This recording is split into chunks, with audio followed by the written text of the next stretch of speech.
Halo semuanya, Assalamualaikum warahmatullahi wabarakatuh. Kembali lagi bersama saya di RNH Reaction. Oke, pada kesempatan kali ini kita akan membahas video yang lagi viral dan lagi gencar-gencarnya ya. Ini di media sosial ini lagi viral banget nih tentang kasus Cidahu Sukabumi. Nah, ini ada video-video terbaru nih yang pastinya sangat menarik untuk kita reaction pada kesempatan kali ini. Oke, jadi seperti apa videonya? Ini dia. Wah parah, kaum intoleran sudah menyusup di pemerintahan. Jangan sampai ada penangguhan terhadap tujuh tersangka pengerusakan apa itu gereja atau apa? Rumah ibadah, rumah ibadah daerah Sukabumi. Bapak itu diangkat jadi Menteri HAM adalah untuk menangkap orang-orang yang melanggar HAM. Jangan Bapak coba-coba untuk menangguhkan penahanan, ya. Karena ini bisa terjadi kepada semua agama, bukan hanya agama Kristen, ya. Jadi sekali lagi pada Bapak Menteri HAM, jangan Bapak bantu untuk penangguhan, ya. Bapak justru ditunjuk sebagai menteri untuk membantu polisi menangkap para pelaku pelanggar HAM. Sentimen anti-Kristen ini sudah sedemikian terutama di Indonesia bagian barat ya. Setiap ada terjadi kasus intoleransi, itu bukan ormas ya. Kalau ada warga geruduk orang Kristen lagi ibadah, itu warga biasa ya. Enggak, itu menunjukkan bahwa ini makin mencemaskan. Itu indikasi dari ada sentimen anti-Kristen yang begitu kuat di akar rumput ya. Ini semua akarnya adalah di ceramah yang mengujar kebencian dan menghasut permusuhan kepada agama Kristen. Itu intinya. Itu harusnya diregulasi. Aku sebenarnya berharap di era Pak Prabowo ini udahlah, bikin aturan. Lu Islam, lu ceramah, gak usah nyinggung Kristen. Gak usah nyenggol-nyenggol Kristen. Sekarang kan kerjanya kayak gitu. Karena mereka nyari duitnya dari situ ya. Modusnya motifnya udah ekonomi. Banyak sekali yang berduyun-duyun pindah jadi mu'alaf, dari Kristen pindah ke Islam, untuk jadi ustadz, untuk ngejelek-jelekin agama Kristen. Kan udah jelas nyari cuan doang. Ya kan? Tapi kan mereka gak sadar apa yang mereka lakukan ini. Itu membakar akar rumput sampai ada kebencian seperti ini. Tolonglah pemerintah kalau ada yang denger, bikin regulasi. Regulasi kalau lu orang Islam, lu ustadz, lu ceramah, nggak boleh nyenggol-nyenggol Kristen. Ini harapan gua. Ya, semoga didengar oleh Pak Prabowo dan Mas Gibran ya. Klarifikasi ya guys, yang lagi rame soal Kementerian HAM mau jadi penjamin penangguhan penahanan, ini baru wacana ya guys. Kemenham baru usul, belum dilakukan. Sampai pagi ini, para pelaku perusakan retret masih ditahan di Polres Sukabumi. Saya nggak tahu kenapa Kemenham sampai memberi usulan yang dungu seperti itu. Mungkin statusnya salah sarapan. Harusnya makan roti sama telur, pagi-pagi dia makan sempak rombeng. Makanya usulannya agak error. Masa Kementerian HAM jadi penjamin bagi pelanggar HAM? Apa nggak dungu itu? Dan asal teman-teman tahu, blunder ini sudah memicu kemarahan dari pejabat-pejabat lain. Salah satunya anggota DPR RI dari Golkar yang mengecam keras usulan Kemenham ini. Jenderal Purnawirawan Hendro Priyono juga sudah tegaskan bahwa para pelaku harus dihukum berat. Jadi pemerintah tidak satu suara dengan Kemenham ya guys. Kita akan lawan wacana penangguhan penahanan para pelaku ini. Pelaku mau dibebaskan. Tidak semudah itu, Ferguson. Minoritas tuh gak ada hak di negara ini. Dan mereka seperti satu komplotan. Dan selamat negara ini tidak akan bebas dari intoleran. Setelah Kemenkumham mengajukan permohonan penangguhan penahanan, aneh, padahal jelas-jelas pelakunya itu telah melakukan tindak pidana, meskipun ada asas presumption of innocent. Tapi udah jelas banget, kalau kayak gini terus ini bakal jadi presiden yang buruk untuk hukum ke depannya. Maksudnya adalah nanti, kalau terjadi seperti ini terus, di kemudian hari jika ada kasus intoleran, mereka akan melakukan tindakan yang sama, step yang sama seperti yang Kemenkumham lakukan pada saat ini. Jadinya, tidak akan ada efek jera untuk di kemudian hari. Memang dalam pidana ada restoratif justice, tapi ya menurut saya ini penting banget diberi efek jera yang segera-geranya. Agar apa? Agar menjadi presiden yang baik untuk hukum di kedepan harinya. Jadi jika ada kasus-kasus serupa di kemudian hari, mereka akan melihat kasus dari ini loh yang sekarang ini. Kalau setiap pelaku intoleran diberi keringanan terus, mau sampai kapan nih dibasmi intoleran kayak gini? Jika hal ini benar terjadi ya, nanti di kedepan harinya ya guys ya, pelaku-pelaku kayak gitu tuh akan mikir, ah ya udahlah, kita ngelakuin kayak gini, paling cuma ditangkap, habis itu dikasih penangguhan penahanan, nanti gini lagi gitu, ngerti gak sih? Jadi menggampangkan, karena mereka mikir tuh orang negara aja memihak kok ke kita, ya gak sih? Ingin, ya kalau namanya mendamaikan juga udah ada yang terluka sulit. Jadi salah satunya adalah hukum yang berat buat pelaku intoleransi. Jangankan pukul teriak-teriak hartik juga nggak bisa. Ya, karena di negara mayoritas ini intoleransi itu sering dilakukan sama mayoritas ke minoritas. Nah, jadi kalau sudah itu terjadi, pasti seluruh Indonesia akan marah karena intoleransi terjadi di daerah sini akan mengganggu kebersaudaraan di daerah-daerah yang lain. Oleh karena itu, polisi harus segera prosesnya sidangnya kalau perlu jangan lama-lama, langsung dihukum. Ya, dihukum. Kalau perlu buang ke Nusa Tenggara Kambangan sana. Kan sulit. Mereka sulit. Mereka belajar arti jauh dari keluarga. Kalau jauh dari keluarga ya keluarga itu bukan istri, anak dan tetangga, tapi desa, kelurahan, RT RW, kabupaten, Indonesia itu keluarga. Ya, karena kalau bahasa saya itu aku bukan Jawa, bukan Sulawesi, bukan Bali, bukan Papua. Aku Indonesia. Sudah ditetapkan 7 tersangka Bang. Mungkin dari Abang sendiri merasa heran nggak atau terkait kan banyak tuh di lokasi tersebut itu Bang terkait kejadian ya, itu kan tergantung pengakuan. Tidak perlu juga semuanya, tapi yang paling berat siapa provokator, siapa pemicu hingga api terbakar. Oke, harapan Abang mungkin ke depan. Harapan ke depan saya Indonesia udah damai. Yang penting tidak ada pemaksaan makan babi, tidak ada pemaksaan masuk ke rumah ibadah. Nah, terus ya, tidak ada yang merusak. Kalaupun bunyi masjid, ya karena paling hanya waktu-waktu tertentu. Kalaupun ada lonceng gereja, waktu-waktu tertentu. Anggap keanekaragaman itu adalah persaudaraan yang semakin kokoh, semakin kuat. Karena yang melihat toleransi itu dunia yang tahu ngeliatin. Sedikit ada masalah itu sama dengan mengganggu komunitas dunia. Mau Indonesia jadi sorotan dan cemoohan dari orang masyarakat dunia, diketawain kita nanti. Kalau kita ke luar negeri orang bilang intoleransi negara Indonesia.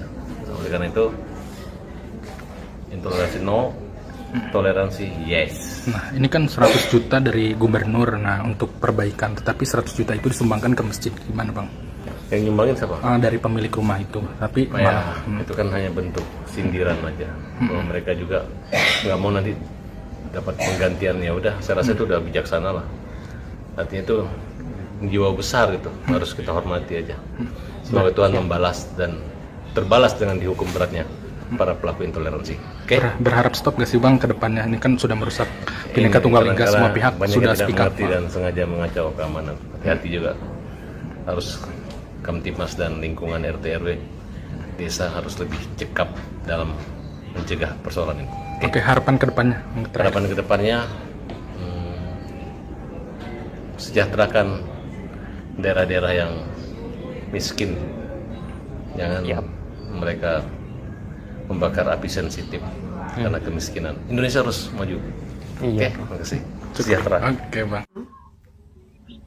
Yang mengikrarkan dirinya sebagai penjamin ya atas penundaan penahanan dari 7 tersangka pelaku intoleransi yang ada di Sukabumi. Kita sebagai rakyat gak habis pikir teman-teman, maksudnya apa gitu ya, menjamin penundaan penahanan, berarti Menkumham ini tidak ingin para pelaku ini ditahan ya, tidak mau para pelaku ini ditahan atau tidak menghendaki para pelaku ini ditahan. Bahkan saya dengar Menkumham mendorong untuk penyelesaian masalah ini melalui mediasi. Itu sudah pasti tidak ada penahanan. Ya, tetapi melalui jalur damai. Kita tidak tahu bagaimana bentuknya jalur damai, seperti apa yang akan diambil, kita tidak tahu. Yang pasti tidak ditahan. Wow, keren sekali. Keren sekali, ya. Pantesan teman-teman, peristiwa intoleransi di Indonesia tidak pernah bisa diatasi. Ganti pemerintah, ganti menteri, ganti presiden, ya, ganti gubernur, Jawa Barat tetap number one teman-teman ya. Number one dalam hal intoleransi. Itu bukan rahasia. Jadi teman-teman, mengapa Menkumham ini tidak mau pelaku ini ditahan? Ada apa? Ini menimbulkan banyak pertanyaan gitu. Ya, ada apa dengan mereka gitu kan? Namanya Menkumham, Menteri Hukum dan Hak Asasi Manusia. Tetapi itu yang dilanggar. hukum yang dilanggar, ya, dan hak asasi manusia, terutama dalam konteks korban itu dilanggar mentah-mentah, teman-teman. Ya, seharusnya korban mendapatkan keadilan, ya, keadilan dari Menkumham ini, ya kan? Hak asasi mereka yang sudah direnggut oleh para pelaku tindakan kriminal, ya, atas nama agama ini, teman-teman. Jangan katakan ini bukan kriminal, Jangan katakan bahwa peristiwa ini bukan intoleransi, bukan peristiwa intoleran, kata salah satu anggota DPR Sukabumi, DPRD Sukabumi. Ini murni katanya perusakan, bukan masalah intoleransi. Wow, Anda tahu tidak apa itu toleransi, apa itu intoleransi? Ya, toleransi adalah sikap saling menghargai dalam perbedaan, itu namanya toleransi. Ya, kalau tidak ada perbedaan, tidak perlu yang namanya sikap toleransi.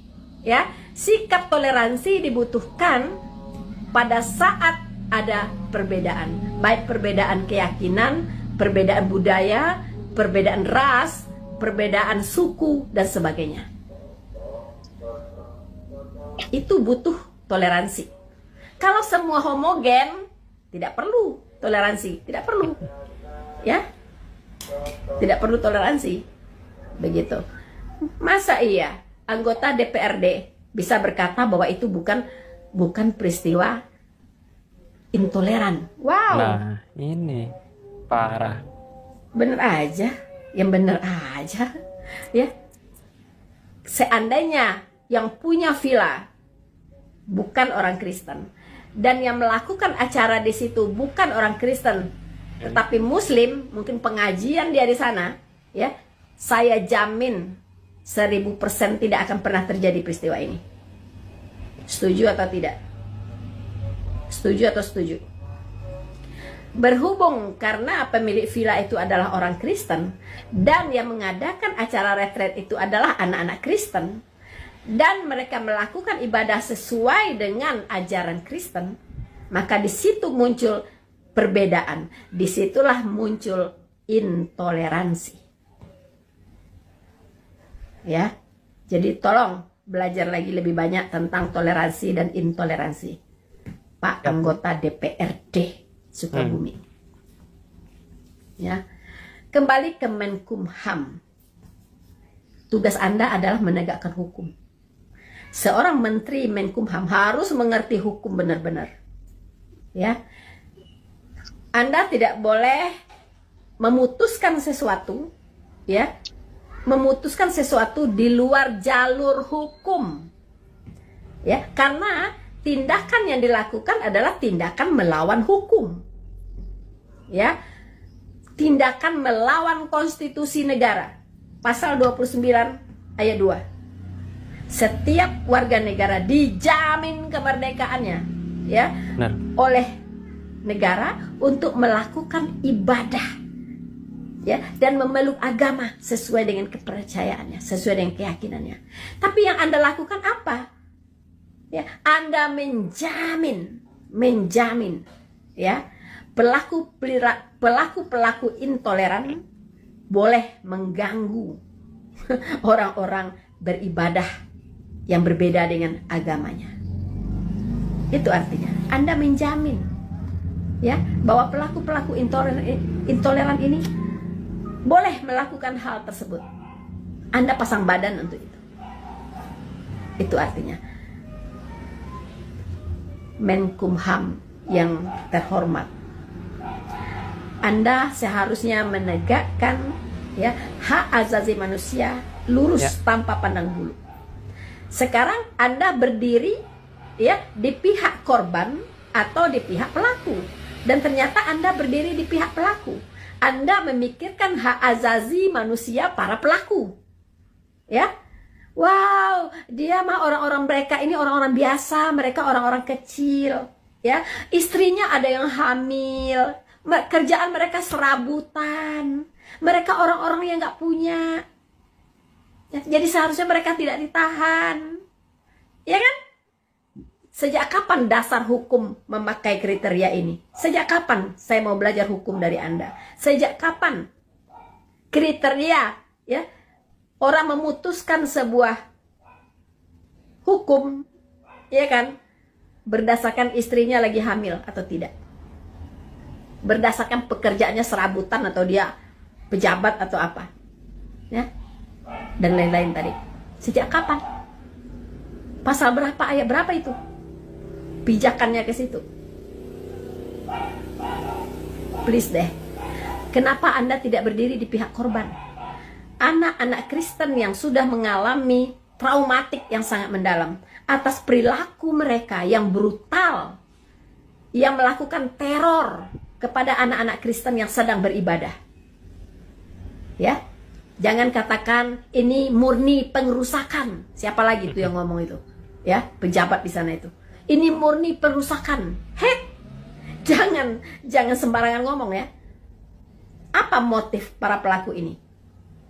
Motifnya sudah tahu, motif agama. Tadi saya contohkan. Seandainya pemilik villa itu Islam, Muslim, dan yang melakukan kegiatan di situ adalah Muslim, tidak akan terjadi hal ini, peristiwa ini. Ya, tapi berhubung ya minoritas Kristen yang mengadakan acara di situ, terjadilah itu. Jadi motifnya jelas, motif agama, dan salib dipatahkan untuk memukul kaca. Itu masuk pasal penistaan agama. Anda tidak bisa abaikan ini. Pasal penistaan agama. Ya, itu tidak boleh diabaikan. Jangan diseret hanya murni pengerusakan. Lalu tujuannya merusak apa? Ya, motifnya apa? Nanti ditanya lagi gitu oleh hakim. Kenapa Anda merusak itu? Oh, murni perusakan. Tujuannya apa? Oh, pasti tujuannya Anda ingin membubarkan acara retret, ya, ibadah yang terjadi di villa itu. Itu tujuannya. Jadi please deh, Menkumham. Saya yang Islam bingung mau taruh muka di mana. Sedih sih ya lihat negara ini. Masa hari gini intolerannya masih seperti ini. Bahkan kelakuan mereka ini sudah masuk di ranah pengerusakan ya. Dan bahkan membuat trauma mendalam loh untuk para remaja-remaja ya. Aku pun kalau seandainya berada di posisi yang seperti ini ya, yang seperti para korban ini, pasti bakalan trauma ya melihat kejadian seperti ini. Lagian parah banget ya sampai pengerusakan seperti itu loh. Yang jadi pertanyaan itu kenapa sih ya? Di negara ini selalu ada aja yang pandangannya itu sebelah mata. Dan jadi gimana ya? Sangat disayangkan sekali lah ya berulah sampai seperti kejadian yang di Cidahu Sukabumi ini. Ya mudah-mudahan para pelaku ini harus cepat diproses ya. Pokoknya untuk Kemenham ini malah mau pasang badan. Pak, kayak gini mah nggak usah dibelain. Ya kalau mereka udah berani berbuat ya harus berani bertanggung jawab. Jadi saya harap mereka-mereka ini ya harus diproses lah ya. Sesuai dengan ketentuan-ketentuan yang sudah berlaku di negara ini. Dan jangan jangan gimana ya. Pokoknya harus adil gitu lah. Masa iya orang sudah pengerusakan seperti ini kok masih aja dibela-belain. Tapi seperti yang kita lihat dari video-video yang tadi sudah kita lihat ini, sepertinya ya mereka-mereka yang sudah melakukan pengerusakan ini ya keluarganya juga kan ya sudah ketar-ketir ya. Padahal mereka yang berbuat akhirnya kalau sudah seperti ini sedih, menjual kesedihan, datang ke Kang Dede Mulyadi, minta bantuan supaya hukumnya diringankan. Waduh, ya nggak bisa toh. Nggak udah seperti ini, perbuatan mereka itu sudah, aduh, orang saya aja yang Islam jadi malu ya. Padahal Indonesia ini kan cinta perdamaian ya, antar suku beragama. Jadi seharusnya ya mereka ini berpikirlah sebelum bertindak ini. Dan kenapa gitu loh. Kalau tak lihat-lihat seperti setiap ada kejadian seperti ini tuh para pelakunya itu ya dari kalangan orang-orang yang orang-orang yang nggak punya gitu loh. Kenapa? Ya seharusnya kalau udah tahu orang nggak punya itu ya saling intoleran, saling menghargai. Kan Indonesia ini kan cinta damai ya, saling menghargai antara suku dan agama. Lagian ngapain juga gitu loh sampai melakukan hal-hal yang tidak terpuji seperti itu. Mbok ya mikir dulu. Apa ya nggak mikir istrinya, anaknya. Kalau udah sekarang seperti ini kan istrinya bingung. Buat masak nggak ada. Buat jajan anaknya aja nggak ada. Yang tadinya si suaminya menjadi tulang punggung keluarga sekarang ditahan. Lah ya apa yang nggak mikir ke situnya gitu loh. Das mah kayak gitu, nggak mikir ya gitu nih. Kalau yang SDM-nya SDM rendah ya maaf ya. Ya kalau udah ngaku atau kalau udah ini orang nggak punya itu mbok ya udah gitu loh. Prihatin hidupnya, nggak usah malah bikin gara-gara. Sangat disayangkan sekali loh. Yang kasihan tuh istri dan anak-anaknya. Kalau yang suaminya mau ditahan berapa puluh tahun aja nggak kasihan, keluarganya yang kasihan, menanggung malu iya, ya mereka juga bingung iya sekarang ya. Malah sekarang ini para ibu-ibu ini kan datang ingin bertemu Kang Deddy Mulyadi ya, dan ternyata setelah ketemu kan akhirnya minta bantuan kepada Kang Deddy Mulyadi. Tapi ya nggak usah digubris lah, mendingan biarin mereka ini mempertanggungjawabkan perbuatannya. Harus berani tanggung jawab dong. Udah berani berbuat ya harus berani tanggung jawab. Jadi ya harus diproses dengan ketentuan yang sudah ada. Ya mau gimana lagi ya. Ini terjadi lagi kan akhirnya. Padahal udah udah enak-enak hidup damai. Nggak ada kejadian seperti ini. Ini malah kejadian lagi. Pokoknya harus diproses lah. Kemenham ini nggak usah pasang badan. Proses pokoknya nggak usah pokoknya sampai mereka ini berjerah. Jadi untuk kedepannya ini nggak ada lagi loh cerita-cerita kayak gini tuh. Asli memalukan sekali ya. Oke mungkin gitu aja. Saya pamit undur diri. Apabila ada salah kata dari saya mohon dimaafkan. Wassalamualaikum warahmatullahi wabarakatuh.